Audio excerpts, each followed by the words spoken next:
students, it's Nazia Begum here, your physics lecturer, welcoming you all in today's class.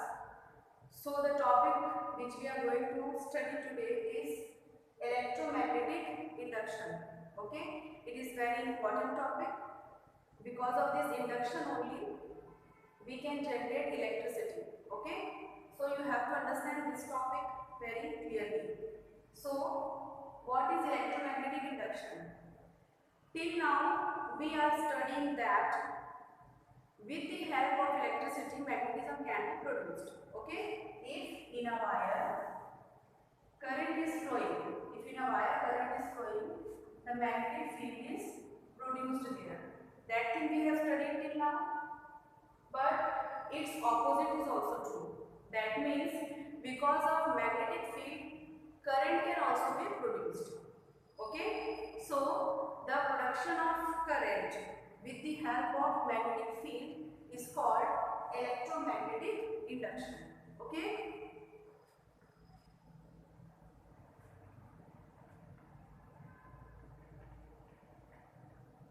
The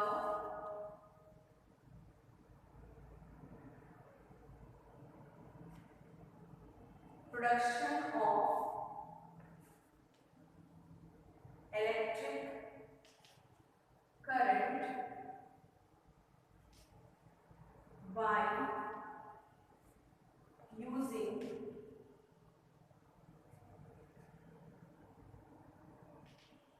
magnetism is called electromagnetic induction.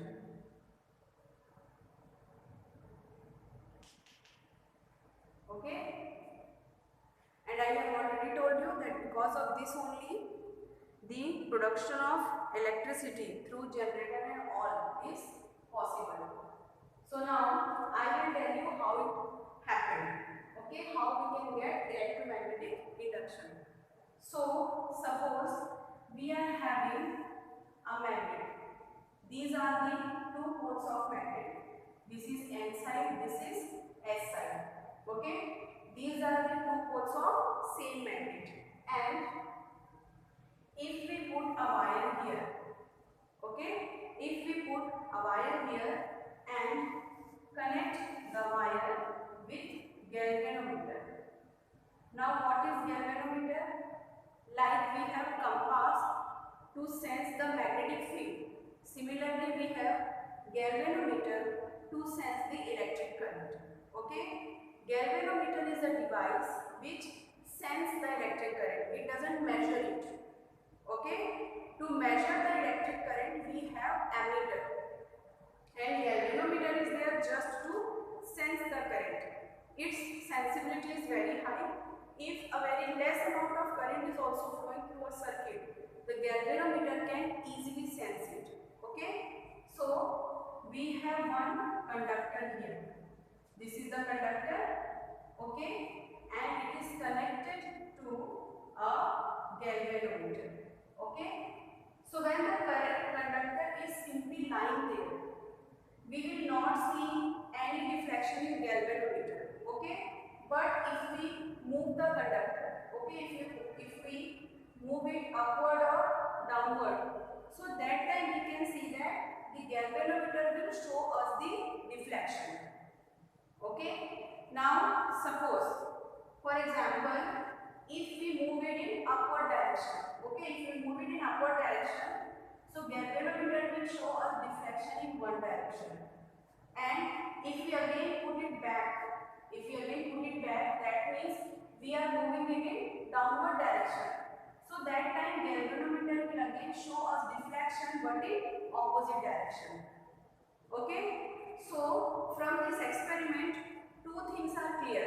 First, when a conductor is moved, okay, when a conductor is in motion in the magnetic field, then current will flow through the conductor. This is the first thing we have observed. Second thing, if we change the direction of motion, because when we are putting it up, the current was in one direction. When we was putting it down, when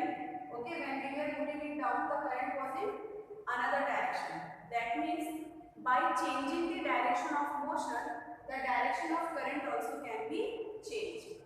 That means we can get the flow of current in our desired direction, the direction what we want.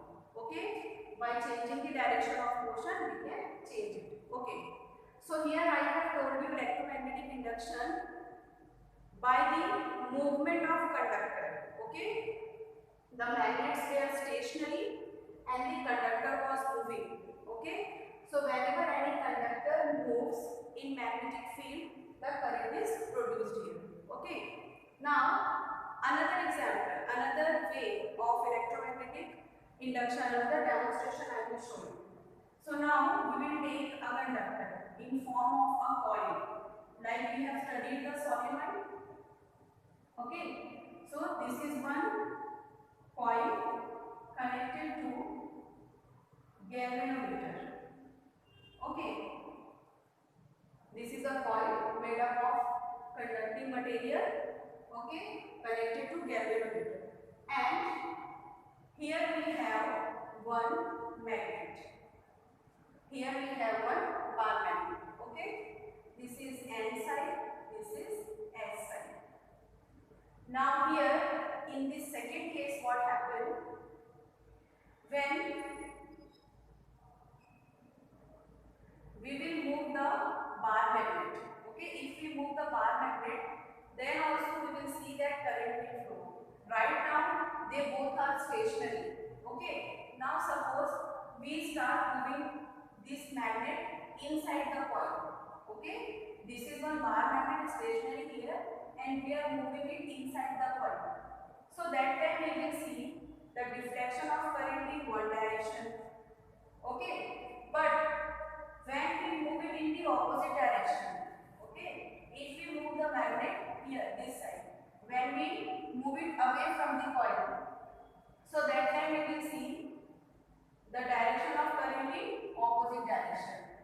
Okay, so here also relative motion is there. Relative motion means when we are comparing the motion of two objects, it is called relative motion. Okay, so here in this case, the conductor is stationary and the magnet is moving.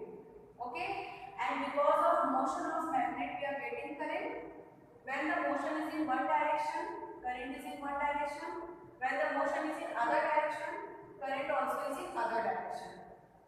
Okay, so from these two demonstrations we come to know about one thing, that for electromagnetic induction it is not necessary that only conductor will move. Okay, by moving the magnet also we can produce it. Okay, so if the magnet is stationary, conductor should move. If the conductor is stationary, then magnet should move. Okay, so either of them should move. Either conductor or magnet should be moved. So there will be a relative motion, and because of that the current will flow through the conductor. Okay, and by changing the direction of motion, we can also change the direction of flow of current. Okay, I know this thing is clear to you all. Okay, now I will tell you what is the reason of electromagnetic induction. Okay, what is the reason, what is the cause of electromagnetic induction, that I will tell you now. Okay, so suppose we have a magnet. Okay, so first of all, this is one conductor we have. Okay, this is one conductor connected to galvanometer.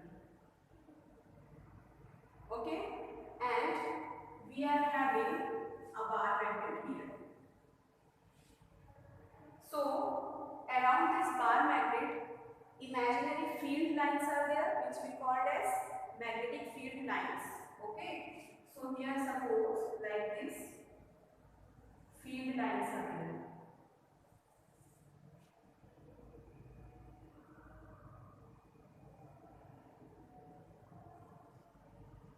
Okay, like this, field lines are there because of this bar magnet.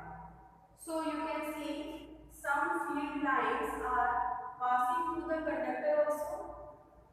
Okay, but when they are stationary, when magnet is stationary, so that time here the field lines are also stationary. But when we move the magnet, suppose we are moving the magnet inside, so this side the magnetic field lines also will change their position. Initially they are here only, but as the magnet will move inside, magnetic field line also will start moving. Okay, so magnetic field lines will be come in contact with these points. Okay, and that's why they will get disturbed. Okay, because of presence of this point, this conductor, the magnetic field line which are going this side, they will get disturbed. This will cut the field lines. Okay, and because of that, this magnetic field will apply force on charge particle which is present inside the conductor.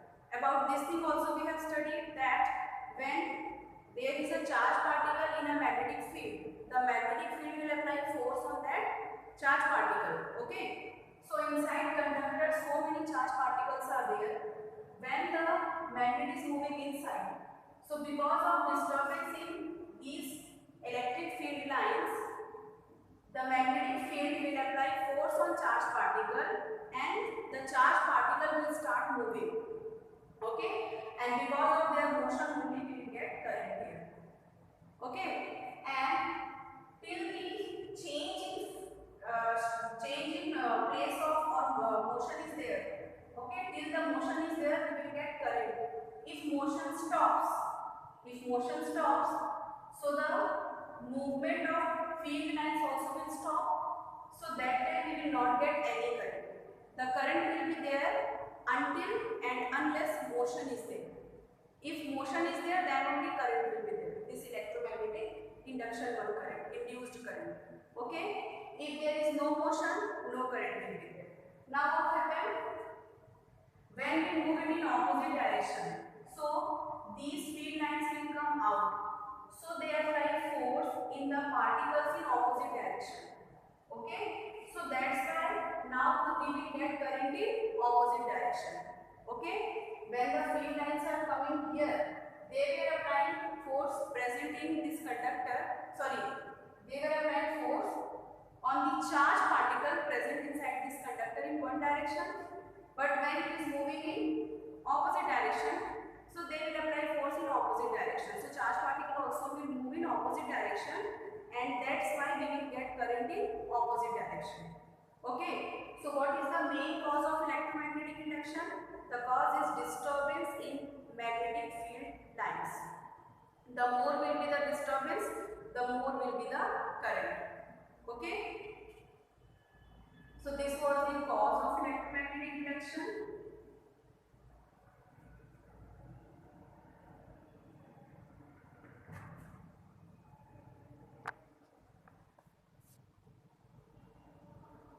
Now the next topic which I am going to discuss today is AC and DC, that is alternate current and direct current. Okay, so first I will tell you about direct current. Okay, so what is direct current? Suppose here in x-axis we will show time, and here in y-axis we will show the voltage or current. Okay, we can show voltage or current. Okay, so for direct current, whatever amount of current we are having at initial time, the same amount of current will be there for whole time. That means with change in time, there is no change in current. For this time current is this much, for this time also current is this much, for this time also current is this much. So when we add them, we get simply a straight line. Okay, so with time, there is no change in the value of current and voltage. Also, there is no change in the direction. Okay, it is positive side, this is negative side. So we can see here the current is flowing in the positive side of y-axis only. Okay, this is plus y, this is minus y. Current is flowing in the positive y-axis only. So the direction is not changing, as well as value is also not changing. The value is also fixed at this point. Okay, the time is passing but the value is fixed here. So we get a graph like this for direct current. Okay, but for alternate current,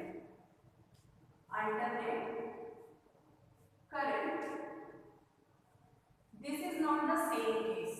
Okay, if we take time in x-axis and voltage or current in y-axis. Okay, this is positive y, this is negative. Okay, so here in AC, what type of current we will get? The current like this. Okay, so here you can see for time here the current was 0.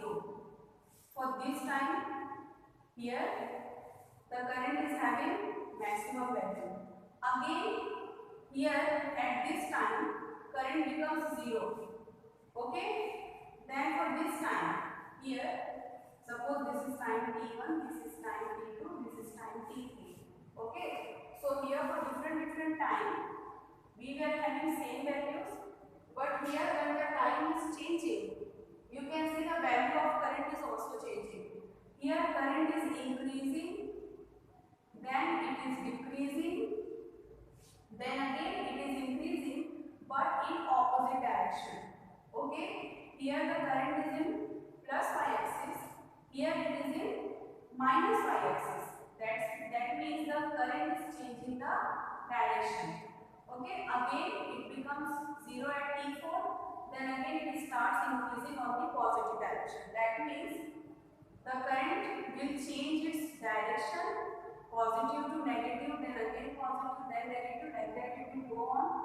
So here in alternate current, current is changing its direction as well as its value, current's value and voltage value is also changing with time. Okay, so in alternate current there is change in the value of current and voltage with time, there is change in the direction of flow of current with time. Okay, but that change is periodic. That means after a fixed interval of time the change will repeat itself. Okay, here current becomes 0, then here, then here. So these intervals, when the current is becoming 0, these intervals are equal. Okay, here current is in positive direction, here current is in negative direction. So here also in fixed interval the current is changing its terminals. Current is changing its directions. Okay, positive and negative. So this is DC current, this is AC. Direct current DC, alternate current AC. So today I have told you about the currents. In next lecture I will tell you about the generators, AC generator and DC generator. Okay, so that we will discuss in next lecture. This is it for today. Okay, and if you are having any doubt, that we can discuss in live session.